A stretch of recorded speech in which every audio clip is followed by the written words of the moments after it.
अस्सलाम वालेकुम dear friends, welcome to the channel जो कि है एपिसोडिक नॉवल स्टोरीज। नॉवल का नाम है जारियां और उसको लिखा है सिद्रा शेख ने और इसकी किस्त नंबर है 4। तुम सबका दिमाग खराब हो गया है सोहा, मुझे मजबूर ना करो कि मैं तुम्हारा अंदर बाहर जाना बंद कर दूं। उफ डैड, क्या हो गया है आपको? इस बेगैरत को सबक सिखाना ज़रूरी था। आप जानते हैं, लड़की लड़के के बाहर जाने तक तो बात समझ आ गई, पर इसने जो भी किया वो परी प्लान था, एक सोची समझी चाल, साजिश। वो अपने जाल में फंसा चुका था और उष्मा को इस कमरे में हो रहे हर एक काम की वीडियो बन रही थी। ये सोच सोचकर दिमाग फट रहा है कि इस घटिया शख्स के ग्रुप के लड़कों ने वो वीडियो देख तो नहीं ली होगी, आगे तो वो वीडियो नहीं दे दी होगी। सोहा के इंकिशाफ पर उसकी मॉम पीछे गिरकर बैठी थी सोफा पर और वालिद साहब उनकी आंखों में कुछ सेकंड के लिए वही डर नुमाया हुआ था जो उसने अपनी सब दोस्तों की आंखों में देखा था। सोहा, ये क्या बकवास कर रही हो?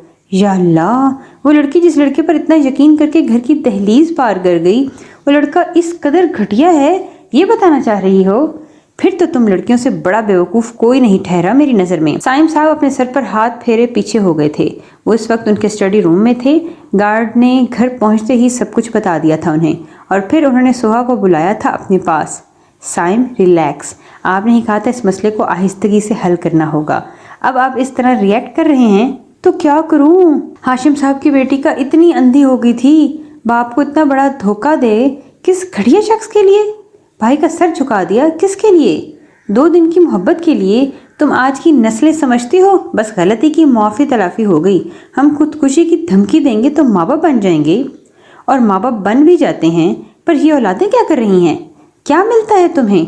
और एक बात सोहा, ये सब मैं किसी अरुष्मा या उसके माँ बाप के लिए नहीं कर रहा। ये सब मैं इसलिए कर रहा हूँ कि कल को तुम्हारी इज्जत पर हर्फ ना आए। हमारी फैमिली को पता चला तो क्या रेपुटेशन रह जाएगी मेरी और मेरी वाइफ की। तुम लड़कियों तो इस काबिल नहीं रही कि तुम लोगों को अहमियत दी जाए। मेरे सामने भी ना आए वो लड़की, क्योंकि ऐसी बेटियां जो माँ बाप की इज्जतों पर खाक डाल जाएं वो किसी की इज्जत के हकदार नहीं होती। साइम साहब तो अपनी इकलौती लाडली बेटी पर बरस पड़े थे। डैड शट अप, जाओ यहाँ से, मैं कर लूँगा हैंडल। घर से बाहर गई तो फिर देख लेना। सोहा की आंखें भर आई थीं और जब उसने अपनी मॉम को देखा तो उन्होंने भी दूसरी तरफ मुंह कर लिया। साफ जाहिर था इस वाक़े के बाद बहुत कुछ खो दिया था इन लड़कियों ने।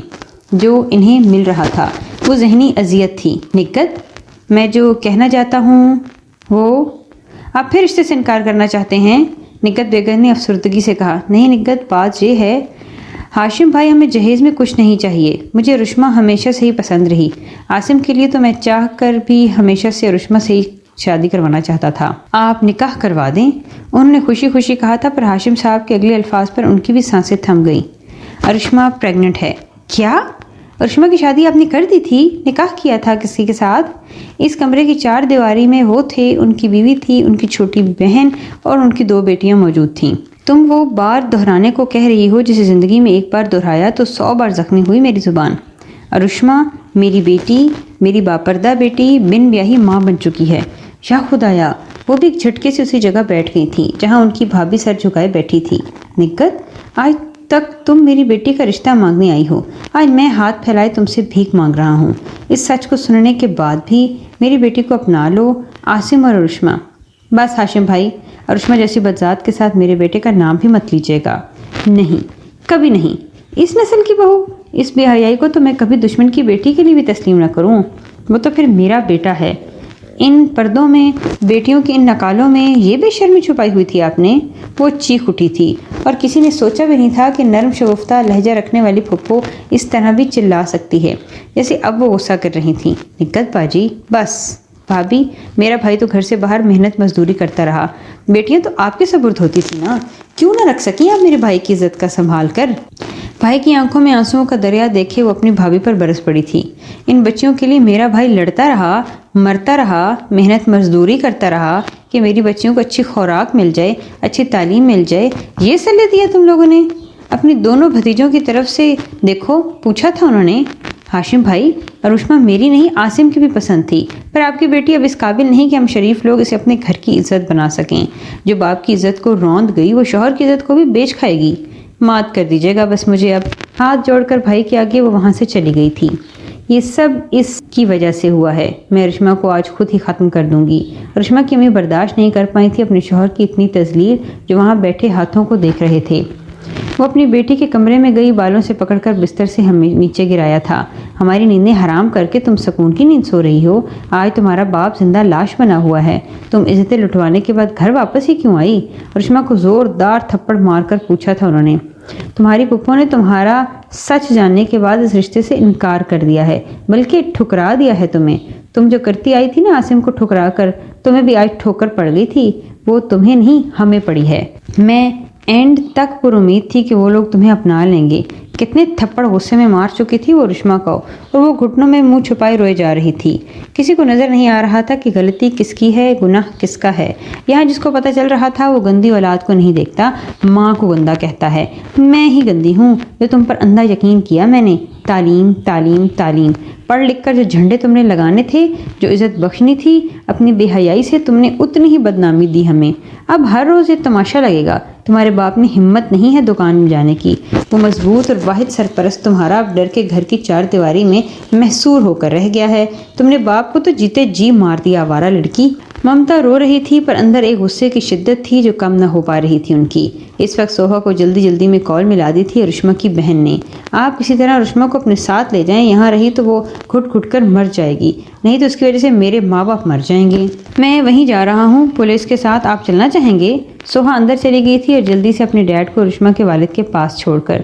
مجھے کہیں نہیں جانا, کسی کو کوئی سزا نہیں دلوانی. بات ابھی چار دیواری میں ہے, پھر پولیس اسٹیشن جائے گی, میڈیا میں جائے گی. میں برداشت نہیں کر پاؤں گا. وہ اندر جانے کے لیے مڑے تھے جب سائم صاحب نے ان کے کندھے پر ہاتھ رکھا تھا. میرے خیال سے آپ کو اور حماد کو ساتھ چلنا چاہیے. پولیس کے کچھ لوگ ہیں, بات راز میں رہے گی. اس علاقے سے دور ہے ان کا گھر. اگر آج ان لوگوں کو سزا نہ ملی تھی تو کل اور لڑکیوں کی عزت ایسے ہی برباد کرتا رہے گا وہ. بس کر جائیں آنٹی, آپ اسے مار جان سے مار کیوں نہیں دیتی؟ چھوڑ دیجیے. سوہا نے انہیں رشما سے دور کر دیا تھا. ایسے نہیں کرتی, بس ماں باپ کو کھا جاتی ہیں ان کی عزتیں کھا جانے کے بعد. ہمیں تو مار دیا اس نے, اپنے باپ کو بھی نہیں چھوڑا. وہ چہرہ صاف کر کے وہاں سے چلی گئی. رشما اٹھ جاؤ, پر رشما سے اٹھا نہیں جا رہا تھا. نہیں, میں ان سب پر تو بوجھ بنی ہوں, تم پر بوجھ نہیں بننا چاہتی. پر سوہا نے ہاتھ سے پکڑ کر اٹھا لیا تھا اور دروازے تک لے جاتے ہوئے اس کی نظر پیچھے فرش پر پڑی تھی. رشما, یہ خون تمہیں کہاں چوٹ لگی ہے؟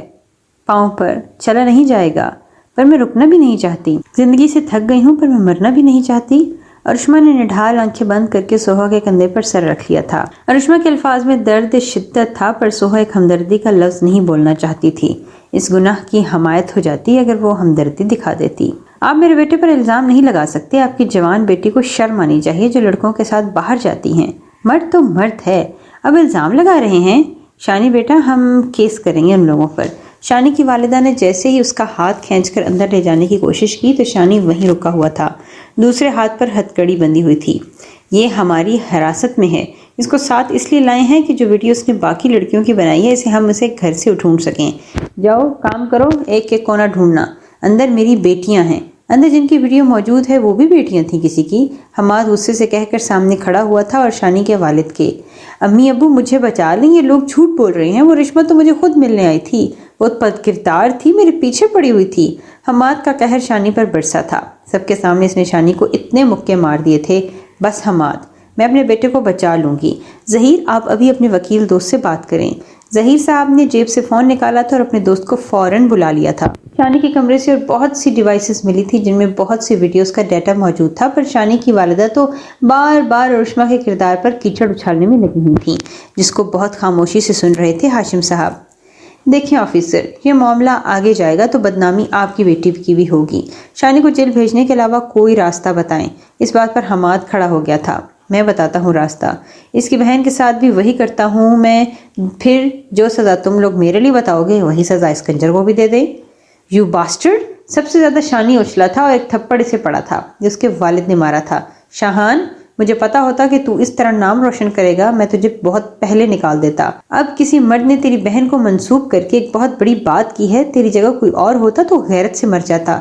پتہ نہیں اپنی بہنوں کے سر ڈھکنے تو نے باہر کتنی بچیوں کے سر ننگے کیے تھے, پر تیری وجہ سے میری کسی بچی پر ان ناموں پر آنچ نہیں آنی چاہیے. اپنی ماں کو پکڑ اور نکل جائے. کل کو کسی لڑکی کے ساتھ کوئی غلط حرکت کرے تو خبردار میری بچی کا نام آیا. اپنے آپ کو اور اپنی ماں کو पीस करना, क्योंकि आज तक उसने तुझे बिगाड़ा। देख, बात गिरबान तक आ पहुंची। वो उठ गए थे अपनी कुर्सी से। ज़हीर, आप? एक लफ्ज़ नहीं बेगम, तुमने अपनी तरबियत से अपने बेटे की ज़िंदगी बर्बाद की, से मोहब्बत देकर एक जानवर बना दिया है, और इस जानवर ने कई मासूम लड़कियों की। वो हाशिम साहब के बढ़े आगे तरफ बढ़े थी। आप इस बच्ची के बाप हैं। आपके झुके सर और आपकी खामोशी ने बता दिया है। मेरी भी बेटियां हैं। यकीन जाने अगर आज ऐसा कुछ हुआ होता तो मैं भी ऐसे ही पेश आता। मैं बदावा नहीं कर सकता, मगर आप अगर कहें तो हम इस बेगैरत का रिश्ता लेकर आपके घर आ जाएंगे। इन दोनों की शादी, मेरी बेटी मरती मर जाएगी, पर ऐसे मुआशरे के घिनौने जानवर के साथ निकाह में नहीं आएगी। हाँ, मैं चुप था, पर मैं एक बात समझ गया हूँ। तालीम होने के बावजूद भी बच्चियों को पास बिठाकर बताते रहना चाहिए कि मुआशरे के मर्द बाप भाई जैसे गैरतमंद नहीं होते। वहाँ से यहाँ तक कैसे आई वो अल्लाह जानता है, पर इस घटिया शख्स को सज़ा मिलकर रहेगी। कितनी ज़िंदगियाँ बर्बाद कर दी इसने। इंस्पेक्टर साहब, ये सब सबूत काफ़ी होंगे? जी, ये बहुत लंबे अरसे के लिए अंदर जाएगा, और इसके साथ वो दोस्त भी इसके सब। अरिश्मा, चेहरा साफ कर लो, अभी भी यहाँ से खून लगा हुआ है। सोहा फर्स्ट एड बॉक्स लेकर बैठी हुई थी। मेरे अंदर भी बहुत जख्म लगे हुए हैं, बहुत दर्द होता है, वहाँ भी मरहम लगा दो मुझे। खिड़की से बाहर देखते हुए बेदहानी में कहा था इसने। अंदर के जख्म नहीं भरते अरुष्मा, मरहम सिर्फ उन जख्मों पे लगता है जो नुमायां होते हैं। पोशीदा जख्मों को बस वक्त भर सकता है, कभी कभी वक्त भी खलिश को पूरा नहीं कर पाता। वो कहते कहते खामोश हुई थी। कॉटन पर दवाई लगाई इसने। जैसे ही अरुष्मा के होंठ के नीचे लगे खून को साफ करना शुरू किया था, इसे देखकर तकलीफ हो रही थी, पर अरुष्मा वैसे ही बैठी रही थी। क्यों? किसके साथ जाती थी उससे मिलने?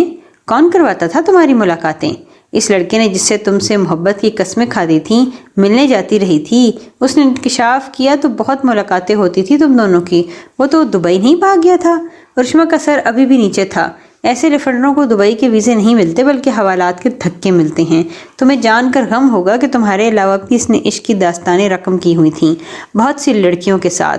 मुझे बस इतना बता दो, तुम्हें शानी जैसे बेगैरत से मिलवाया किसने? सोहा ने गुस्से पर काबू होते हुए पूछा था। मेरी कज़न ने, चाचू की बेटी। वो जिस लड़की से मिलने जाती थी वो लड़का था, और तो मुझे साथ ले जाती थी, और शाहान दोस्त था उस लड़के का। ओह, क्या तुम्हारी कज़न भी प्रेग्नेंट है या हुई है? सोहा का लहजा तल्ख था। नहीं। क्यों नहीं? बस तुम्हें किसी जगह ले जाकर किसी से मुलाकात करवा के तुम्हारे तो रास्ते खोलती रही, और खुद इस दलदल में क्यों नहीं धंसी जिसमें तुम्हें फेंकती रही वो? सोहा गुस्से से खड़ी हुई तो वो फर्स्ट एड बॉक्स भी नीचे गिर गया था, क्योंकि शायद उसे एहसास था बाप की इज्जत का। इसे दिलावर भाई की इज्जत का ख्याल था, इसलिए वो खुद हर काम करती रही, पर हद पार नहीं की। और मैं कोई काम नहीं करती थी, पर भी हद पार कर दी मैंने। तुम सब सही कहते हो, मुझे ख्याल नहीं था। और सोहा, मुझे सच में ख्याल नहीं था। मैं अपनी मर्जी से मिलने जाती थी। मैंने जिस दुनिया में कदम रखा था, मुझे बस एक ही शख्स नज़र आता था। मैं कभी इस इंसान में छुपे इस शैतान को देख नहीं पाई। मैं कसूरवार हूँ। अल्लाह की तरफ से बहुत इशारे मिल रहे थे मुझे। जिस दिन ये गुनाह सरजद हुआ उस वक्त ज़ोहर की अजान के वक्त घर से निकलने लगी थी। कभी हाथ पर चोट लगी तो कभी मोबाइल गिर गया पानी में। मैं फिर भी गई। रास्ते में अब्बू के दोस्त की नज़र पड़ी। मैं डर कर घर आने की बजाय फिर भी गई थी। मैं इतना आगे निकल गई कि अब वापसी का तो कोई रास्ता ही नहीं है।